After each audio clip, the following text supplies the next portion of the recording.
क्या पढ़ रहे थे? ओके, फंक्शंस के बारे में पढ़ रहे थे ना। कल के बारे में थोड़ा सा बात करें। माहौल बनाइए, थोड़ा सा हेजिटेशन तो हो रही है लेकिन माहौल बनाइए। कल क्या पढ़ रहे थे हम लोग? फंक्शंस के बारे में पढ़ रहे थे हम लोग। कल पढ़े फंक्शन। फंक्शन क्या है और फंक्शन कितने रूपों में लिखा जा सकता है, सही है। फिर पढ़े थे कि फंक्शन के प्रकार कौन कौन से होते हैं, type of function. 1-1, many 1, onto टू, 1-1 ऑन टू, देख चुके थे ये। फंक्शंस कितने रूपों में लिख सकते हैं? 3 रूपों में। तीर आरेख रूप, एरो फॉर्म, रोस्टर फॉर्म और समुच्च निर्माण रूप, सेट बिल्डर फॉर्म। ठीक है, तीनों रूप को हम बोर्ड पे बारी बारी से देखे थे, सब रिलेटेड एक दूसरे से। प्रश्न में कोई भी रूप का इस्तेमाल किया जा सकता है आपको सवाल देने के लिए, सही है ना। कोई भी रूपों का इस्तेमाल किया जा सकता है सवाल को देने के लिए, तो थोड़ा तैयार रहेंगे। जो भी रूप देगा उसके बारे में चर्चा हम लोग कर चुके हैं। जो भी रूप दिया जाएगा उसका चर्चा हम लोग कर चुके थे, याद है ना। बस आप लोग क्या करिएगा, नोट करते रहिएगा और लगा दिए हैं ताकि आप कोई बीट हो तो सेम टू सेम आप देख सकते हो नहीं। क्योंकि जितना हम बोलेंगे आपको, ये ज़रूरी तो नहीं सब कुछ लिखवाया जाए। देखिए, माना कि अगर हम फिजिक्स पढ़ा रहे थे, फिजिक्स में क्या चलती है, जो क्लास शुरू हुआ और हम शुरू हो जाएंगे लिखाने के लिए चीज़ें, ठीक है। लेकिन मैथ्स में क्या होता है, हम बोलेंगे 5 मिनट लेकिन लिखोगे आप उसमें 1 मिनट का चीज़ें, बाकी सब तो माहौल होगी ना।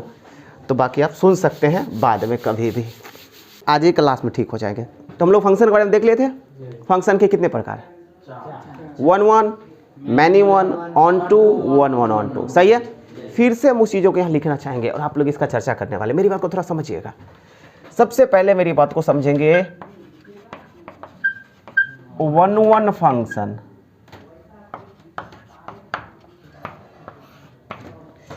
क्या फंक्शन दिख गया चारों? 1-1, मैनी 1, ऑन टू, 1-1 ऑन टू, ठीक है। अब थोड़ा इमेजिन करें तो बगल में देखिए, अब हम लोग पढ़ने वाले यहाँ पे पढ़ने वाले हैं फलन का प्रतिलोम, इनवर्स कहते हैं इसको, इनवर्स कहते हैं, मतलब प्रतिलोम व्युत्क्रम, है ना। प्रतिलोम बोलिए या व्युत्क्रम बोलिए, हम लोग पढ़ने वाले फलन का प्रतिलोम। आप इसको देखेंगे क्योंकि जितना भी प्रकार के फंक्शंस होते हैं यही चारों प्रकार में होगा। अगर आपको प्रश्न दिया जाएगा तो इसी चारों में से कोई एक होगा। तो जितने भी फंक्शन के प्रकार होंगे इसी चारों में से कोई एक होंगे। लेकिन हम समझाने के लिए इस्तेमाल किया आपको तीरारेख रूप का, समझ गए ना। इसमें ज़्यादा क्लियर आती है। अगर समझ गए ना तो कन्वर्ट, अगर माना कि आपको प्रश्न दे दिया समुच्च निर्माण रूप में, आपको समझ नहीं आ रहा है तो आप क्या करेंगे, तीरारेख में कन्वर्ट कर लेंगे, है ना। उसके बाद काम करेंगे। अगर कुछ ऐसा फंक्शन है जो तीरारेख में कन्वर्ट नहीं होगे तो उसके लिए क्या जुगाड़ है, हम लोग पार्ट वाइज बात करेंगे, समझ गए। बस बने रहेंगे 4-5 दिन, कॉन्सेप्ट क्लियर होगी। तो अब हम लोग फलन का प्रतिलोम के बारे में पढ़ रहे थे। तो प्रतिलोम का मतलब होता है उलट देना, मतलब सब कुछ सेम रहेगा, बस अवयव को घुमा दीजिएगा। जैसे 1 का तीर 4 में लग रही है ना, अब घूम जाएगा, 4 का तीर 1 में लगेगा। सिंपल नाम देखिए, प्रतिलोम। ए भी नहीं बदलेगा, ए और बी वही रहेगा, बस अवयव बदल जाएगी। मतलब बी वाला अवयव सब ए में चला जाएगा, ए वाला अवयव बी में चला जाएगा, समझ रहे हैं ना।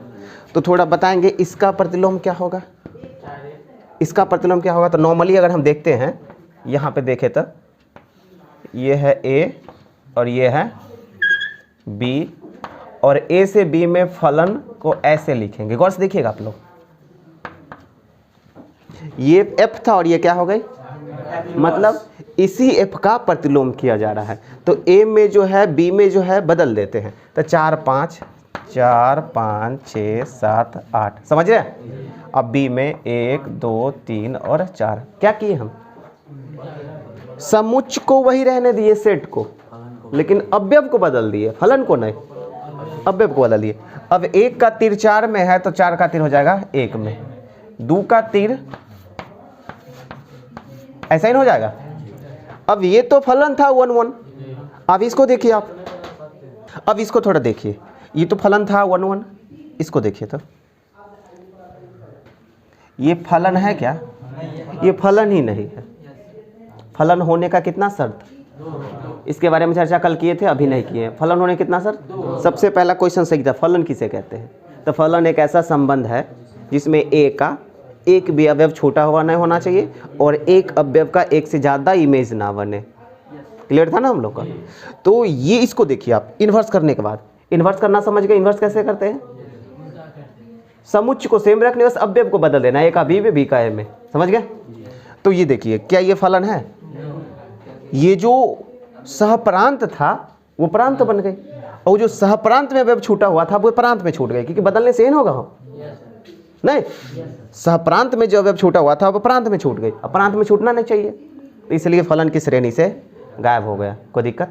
तो देखिए ये रहा एफ और ये है एफ इनवर्स। इसको थोड़ा सा करोगे क्या मैन्यूअल वाले को? इसको भी थोड़ा देख लीजिए, सेम टू सेम। आपको ये भी होगा क्या? अगर आप इसको भी बदलते हैं तो जैसे 2 का तीर 1 में है ना, जब बदलेंगे तो 1 का तीर 2 में हो जाएगा। याद है आप लोग को? जब इसको बदलेंगे तो पहली बात तो अवयव भी छूट जाएगा। अगर हम इसको बदलते हैं तो 7 8 नहीं छूट जाएगी, और 2 का तीर 1 में है तो 1 का तीर 2 में हो जाएगा, मतलब फलन के दोनों नियम कैंसिल हो जाएंगे। नहीं समझिए ना? तो इसका भी इन्वर्स संभव नहीं होगा। कोई दिक्कत? तो इसका जो इन्वर्स होगी एफ इन्वर्स, वो भी संभव नहीं होगा। समझ गए ना? और तीसरा को क्या करेंगे? जब इसको हम बदलेंगे तो 2 का तीर 1 में है लेकिन 1 का तीर 2 में हो जाएगा, इसका भी इन्वर्स जो है संभव नहीं होगा, लेकिन इसका हो जाएगा। समझ गए ना? अगर इसका इन्वर्स करते हैं तो थोड़ा सा लिखेंगे ए बी, और ए से बी में फलन का इन्वर्स निकाल रहे हैं। बताइएगा 4 5 6 7 1 2 3। क्या इसका इन्वर्स है सही? हाँ, इसका इन्वर्स सही है। और जब इन्वर्स निकल गई तब इसको रोस्टर रूप में भी लिख सकते हैं। बताइए इसको रोस्टर रूप में लिखेंगे तो कैसे लिखेंगे? 4 1 5 2 6 3 7, 4 को कॉमा कॉमा लगा कर मछली ब्रैकेट से बंद कर देंगे। सही है? जब हम इसको रोस्टर रूप में लिखेंगे तो कुछ ऐसा लिखेंगे ना, एफ इन्वर्स बराबर एफ इन्वर्स बराबर 4 1 5 2 6 3 7 4। कोई दिक्कत नहीं हो? अब फलन का प्रतिलोम पे आ जाते हैं फिर से। जब आपको किसी भी फलन का प्रतिलोम पूछे तो आंख बंद करके फलन दे देगा, है ना? तो क्या ये संभव है जो किसी भी प्रकार का फलन का इन्वर्स संभव है? यहीं से कहानी पैदा हो जाती है। हम लोग चैप्टर शुरू किए थे प्रतिलोम त्रिकोणमितीय फलन, ITF, इन्वर्स ट्रिग्नोमेट्रिक फंक्शन। याद होगा ना?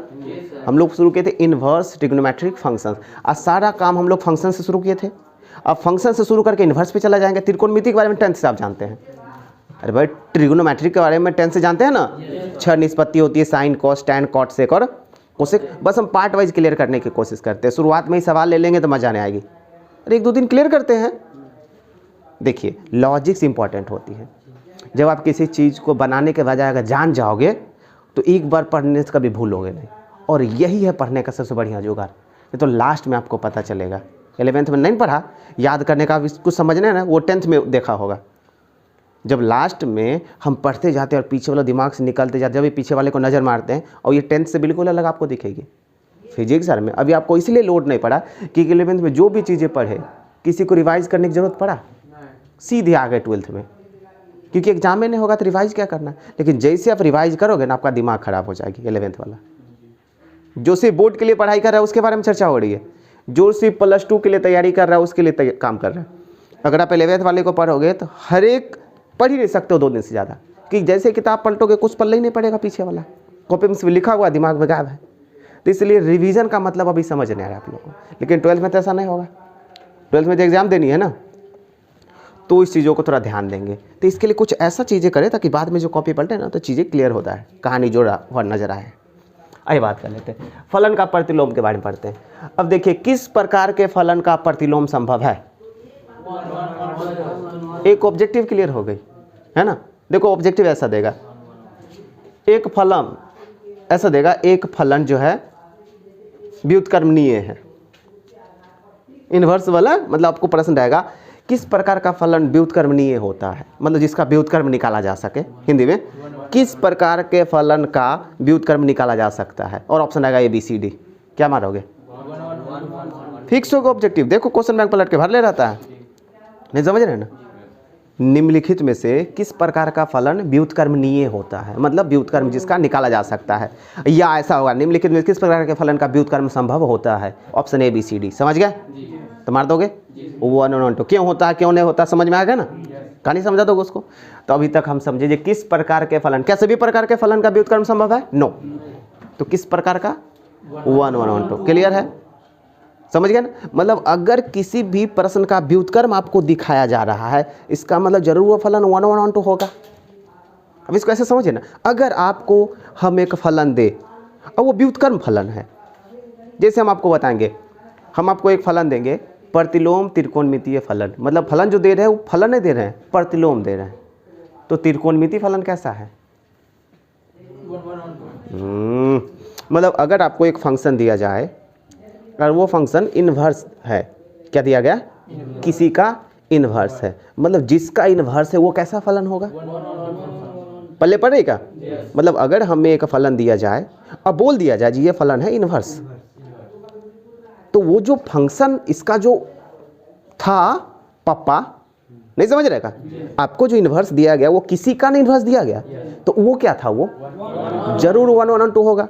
अब 1 और 2 नहीं होगा तो उसका इन्वर्स नहीं निकला होगा, लेकिन हमको तो इन्वर्स निकाल के दिया है, मतलब जरूर वो 1 और 2 होगा। क्लियर है? तो इस हिसाब से तो आप कह सकते हैं ना, प्रतिलोम त्रिकोणमितीय फलन चैप्टर शुरू करने वाले ITF। अरे गणित में हम लोग प्रतिलोम त्रिकोणमितीय फलन पढ़ रहे हैं ना, इसका मतलब नाम में है प्रतिलोम त्रिकोणमितीय फलन, मतलब त्रिकोणमिति जो है वो 1 और 2 है, इसलिए इसका प्रतिलोम निकल गया है। चैप्टर का नाम है प्रतिलोम त्रिकोणमितीय फलन। किसका प्रतिलोम? त्रिकोणमिति का। इसका मतलब त्रिकोणमिति 1 और 2 है, इसका मतलब त्रिकोणमिति 1 और 2 है, तभी तो इसका प्रतिलोम पढ़ रहे हैं ना हम। लेकिन जब आप देखोगे तो त्रिकोणमितीय फलन 1 और 2 नहीं होता है, यही कहानी है। डायरेक्टली हम याद करवा देंगे तो आप लोग सवाल भी नहीं करोगे। इंपॉर्टेंट पता क्या होती है? इंपॉर्टेंट होती है क्वेश्चंस करना। इंपॉर्टेंट आप लोगों से ना चीज़ें छुपा लेंगे ना, देखिए अगर कोई चीज़ आपके दिमाग में जाएगा, सवाल करना भी आना चाहिए। आंसर इंपॉर्टेंट नहीं होती, इंपॉर्टेंट क्वेश्चन नहीं होता है। आप क्वेश्चन ढूंढेंगे तभी तो जवाब ढूंढने की कोशिश करेंगे ना, समझ गए? और क्वेश्चन या तो आप बुक्स पढ़ के कर सकते हैं, टीचर्स कहते हैं ना देखिए बुक्स पढ़िए बुक्स पढ़िए बुक्स पढ़िए। अगर आप बुक्स पढ़ते हो तो क्या होगा? अनजान अनजान चीज़ें दिखेगा, जिसके कारण आपके मन में हुतल फुतल होगी। आप क्लास में आकर क्वेश्चन करेंगे, सर इसको पढ़ले नहीं पढ़ा, इसको समझाइए उसको समझाइए, है ना? और अगर किताब नहीं पढ़ते हैं तो क्या होगा? जो हम बोलेंगे वो आप सुन जाओगे। यही होता है आजकल, 100 में से 95 विद्यार्थी ऐसे ही करता है, समझे? तो क्वेश्चन ढूंढिए, और क्वेश्चन ढूंढने के लिए समझदारी होनी चाहिए, मतलब क्वेश्चन पूछने के लिए भी पढ़ना पड़ेगा। लोगों को लगता है क्वेश्चन पूछने के लिए क्या पढ़ा है, अरे बेवकूफ़ हो, क्वेश्चन पूछने के लिए ही पढ़ना पड़ता है। तो समझ गए कहानी? क्या पढ़ने वाले हैं? प्रतिलोम त्रिकोणमितीय फलन, मतलब त्रिकोणमितीय फलन का प्रतिलोम। इसका मतलब त्रिकोणमितीय फलन तो 1 और 2 होना चाहिए, तब तो उसका प्रतिलोम पढ़ेंगे ना। अब चर्चा करेंगे त्रिकोणमितीय फलन 1 और 2 होता है कि नहीं, कोई दिक्कत नहीं होना चाहिए। चलो बढ़िया। तो फलन का प्रतिलोम आप समझ गए? किस प्रकार के फलन का प्रतिलोम संभव है? कोई दिक्कत? आइए हम यहाँ पे समझते हैं। अब तो हम सब पार्ट वाइज देख लिए, अब एक पॉइंट्स में देख लेते हैं। एक फलन लेंगे हम, फलन का प्रतिलोम निकालने के लिए हमको एक फलन लेना पड़ेगा, लेकिन वो कैसा फलन लेना पड़ेगा? अब वो सब कैंसिल, वो समझने के लिए था। अब हम फलन का प्रतिलोम निकालने के लिए एक फलन लेते हैं, और ये फलन हम सोच करके लेंगे, कोई दिक्कत नहीं होना चाहिए। बढ़िया, कोई दिक्कत नहीं, चलो सही है। तो हम एक फलन लेते हैं, ए जो है वो 1 2 1 3 5 क्या फलन है? अब फलन का नाम क्या है? एफ फलन है। ये 1 और 2 है। अब बार बार चर्चा नहीं करेंगे हम, आप कल देखोगे ये फलन है ना, और आपको बोला जाएगा इसका इन्वर्स निकाले, इसका इन्वर्स निकाले। तो क्या इन्वर्स बता दोगे? सीधे इन्वर्स आप तीनों रूप में बता दोगे, तिरारेख, रोस्टर और समुच्च निर्माण।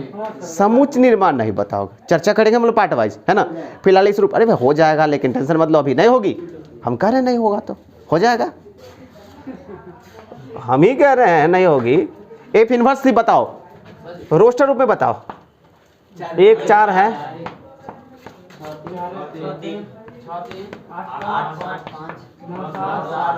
9 7 11, समझ गए? कोई दिक्कत?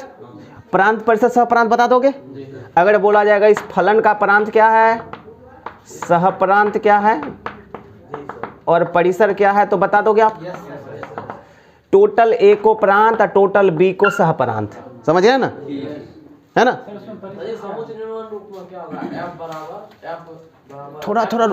थोड़ा रुकिए, जगह पूरा होना चाहिए हमको, समझे ना? और परिसर क्या होगा?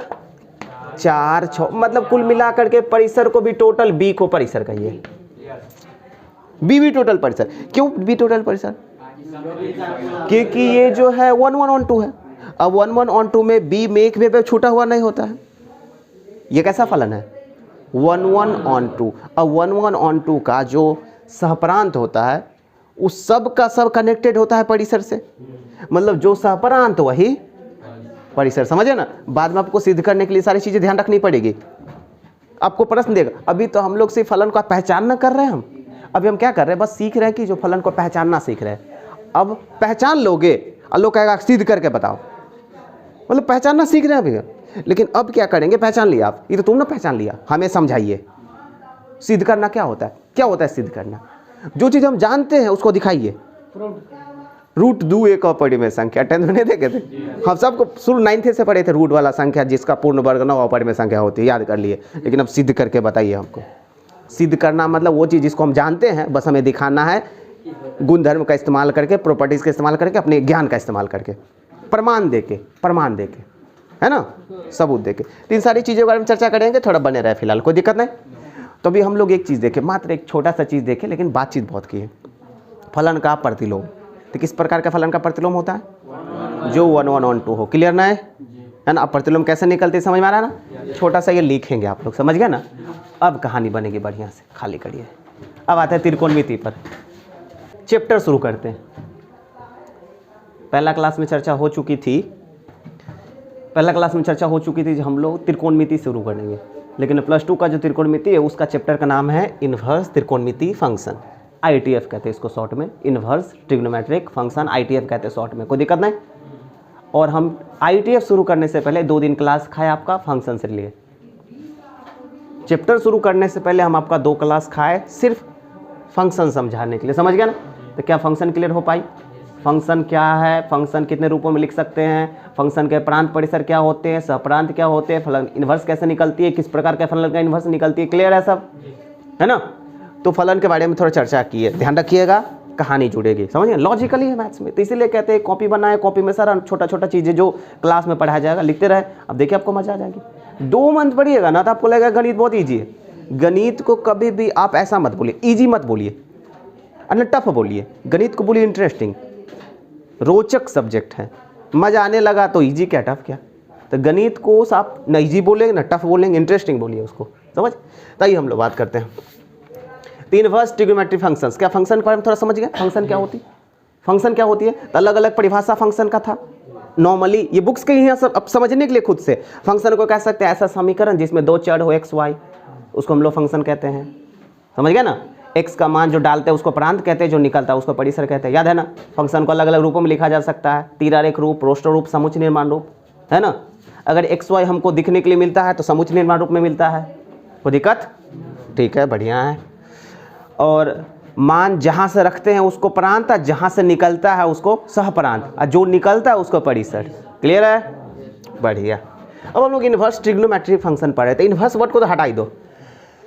सबसे पहले पढ़िए ट्रिग्नोमेट्रिक फंक्शन, सबसे पहले पढ़ेगा त्रिकोणमितीय फंक्शन। फंक्शन भी बहुत सारा होगा, उसी में से एक फंक्शन है त्रिकोणमितीय फंक्शन। तो त्रिकोणमितीय फंक्शन होता है 6, sign, cos, tan, cot, sec और कोसेक, हम 10th में ही पढ़ चुके थे। त्रिकोणमितीय फंक्शन होते हैं 6, लेकिन 11th में इसका प्रांत परिसर भी पढ़ गए थे, हम लोग चर्चा कर चुके हैं। जब भी फलन वर्ड का चर्चा होगा किसी के साथ भी, वहाँ 2 चीज़ आएगी, प्रांत और परिसर, डोमेन और रेंज। जैसे ही फलन वर्ड का चर्चा होगा किसी के साथ फलन, त्रिकोणमितीय फलन, लघुगणक फलन, एक्सपोनेंशियल फलन, बहुपदीय फलन, मापांक फलन, फलन का प्रकार होता है, हम पार्ट वाइज देखेंगे। अरे सबसे पहला चैप्टर है आपका गणित का रिलेशन और फंक्शन, समझ गया? सबसे पहला चैप्टर है रिलेशन और फंक्शन, तो वहाँ भी ना रिलेशन और फंक्शन, तो वहाँ फंक्शन पढ़ेंगे तो फंक्शन को खोल के पढ़ेंगे ना बढ़िया से। अभी तो फंक्शन को इतना ही जानकारी दिया गया है जितना की ज़रूरत था, अभी फंक्शंस में उतना ही जानकारी दिया गया जितना आपको ज़रूरत है, वहाँ पे खोल के पढ़ेंगे अच्छे से। तो दबाइए थोड़ा सा अपने आप को, कोई दिक्कत है ना, आगे बढ़े ना। पार्ट वाइज पढ़ते हैं। तो फंक्शन वर्ड जब आपको सुनने के लिए मिलेगा तो वहाँ पे दो चीज़ सुनने को मिलेगा, प्रांत और परिसर, डोमेन और रेंज, और आपको याद रखनी पड़ेगी ये चीज़ें, समझ गए ना। तो चलिए बात करते हैं। तो त्रिकोणमितीय फंक्शंस कौन पढ़े थे? तो त्रिकोणमितीय फंक्शंस कितना? 6। तो 6 का अपना अपना प्रांत अपना अपना परिसर होगा। 11th में हम लोग देख चुके थे 6 का जो अपना अपना प्रांत अपना अपना परिसर होगा, कोई दिक्कत नहीं ना हो। तो आप थोड़ा बताना चाहेंगे हम क्या करें, एक का इस्तेमाल करते, हम एक का इस्तेमाल करते हैं। कल हम लोग टोटल का इस्तेमाल करेंगे क्योंकि समय है नहीं, तो सिर्फ समझने के लिए इस्तेमाल करते हैं, माहौल कल बनाएंगे, कोई दिक्कत। तो मेरी बात को सिर्फ साइन का इस्तेमाल करते हैं, मेरी बात को समझिएगा, सिर्फ साइन का इस्तेमाल करते हैं हम। y बराबर, क्या ये फंक्शन है? क्या एक ये त्रिकोणमितीय फंक्शन है? ओके है। इसमें x का मान डालेंगे प्रांत, y निकलेगा परिसर। ये किस रूप में लिखा गया है? समुच्चय निर्माण फॉर्म में, कोई दिक्कत ना है। चलिए बढ़िया, x का मान डालेंगे, y का मान निकलेगा, ठीक है। तो x का मान क्या क्या डालोगे? तो एक काम करते हैं ना, इसको समझने के लिए हम इसको थोड़ा तीर आरेख रूप में लिखते हैं, इसको समझने के लिए तीर आरेख रूप का इस्तेमाल करते हैं। तो एक काम करते हैं, ये प्रांत हो गई, सीधे हम बोलते हैं ना ये प्रांत, नाम कुछ नहीं दिए अभी, तो प्रांत बोल देंगे, कोई दिक्कत। और ये क्या है? अब फिर परिसर बोल रहे हैं। अरे परिसर अभी तक पता नहीं चलेगी जब तक ये फलन नहीं बनेगा। और ये जो है फलन को सूचित किए हैं y से, इस प्रश्न में y से सूचित किए, इस प्रश्न में फलन को सूचित किए हैं y से। अब इसमें मान डालो, इसमें से निकलेगा। तो कुछ डालिए ना, क्या क्या डालिएगा, मतलब x के जगह पे डालिए, मतलब ऐसा मान डालिएगा जो 10th में ग्राफ बनाए थे। तो ग्राफ बनाने के टीचर्स नहीं कहते थे मान रखिए तो निकलेगा, तब 2 रखते थे 5 निकलता था। तो यहाँ तो त्रिकोणमितीय है, तो यहाँ डालिए 0 रखेंगे, तो क्या निकलेगा? 0 निकलेगा, क्योंकि इसमें भी ना बहुत सारा चीज़ है भाई। अब क्या रखेंगे? 30 डालेंगे, समझ रहे?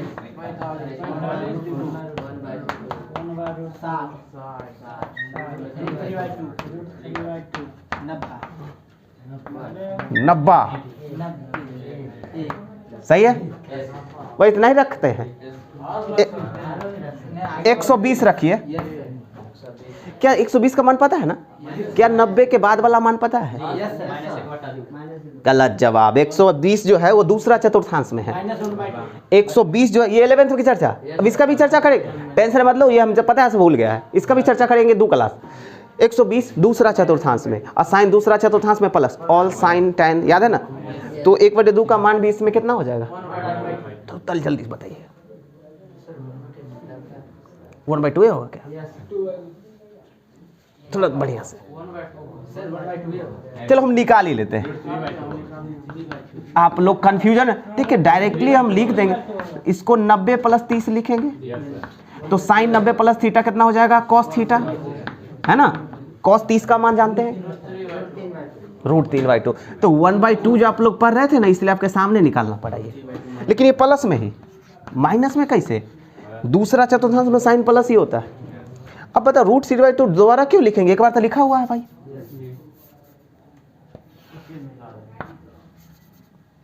दोबारा क्यों लिखेंगे? देखिए ना, और फिर 135 और आगे निकल सकते हैं ना? देखिए तो गौर से। और हमको इन्वर्स निकालना है इसका। पहले फलन को देख लीजिए, ये आपका फलन है sin x, ये आपका sin x है, और इसका इन्वर्स निकालने चले हम लोग। लेकिन पढ़ना है हमको पूरा किताब, पूरा बढ़िया से। यही कहानी था हम लोग को, समझ रहे हैं कि नहीं? मतलब अभी तंदर देर पहले सीखे थे, इन्वर्स हम उस फलन का निकाल पाते हैं जो 1/1 होता है। 1/1 का मतलब तीर बढ़िया से लगल हो और अव्यय भी छूटा हुआ ना है। तीर देख रहे हो, 2 को कैगो में लग गया, मतलब 60 का भी √3/2 होता है, 120 का भी √3/2 होता है। जैसे इसका इन्वर्स निकालेंगे 1 का 2 हो जाएगा, तो फलन से कैंसिल हो जाएगा। ये तो बेवकूफिया ना होगा, एक चीज को कई 3 बार लिखा जाता है। 11th में हम लोग पढ़े थे, जो समुच्चय जब लिखते हैं तो एक अब को रिपीट नहीं करते। मतलब अगर 5 लिखा हुआ है तो 5 3 जगह नहीं होना चाहिए, 5 एक ही जगह होना चाहिए। पढ़े थे ना? जब हम रोस्टर रूप में किसी भी समुच्चय को लिखते हैं तब अब दोहराना नहीं चाहिए, नियम के खिलाफ हो जाएगा अगर एक चीज़ को 2 बार लिख देते हैं। हमको नियम का पालन भी करनी है। अब पार्ट वाइज सब चीज़ों सुनने में बोरिंग तो नहीं हो रही हो कि लिखवा दे सब कुछ?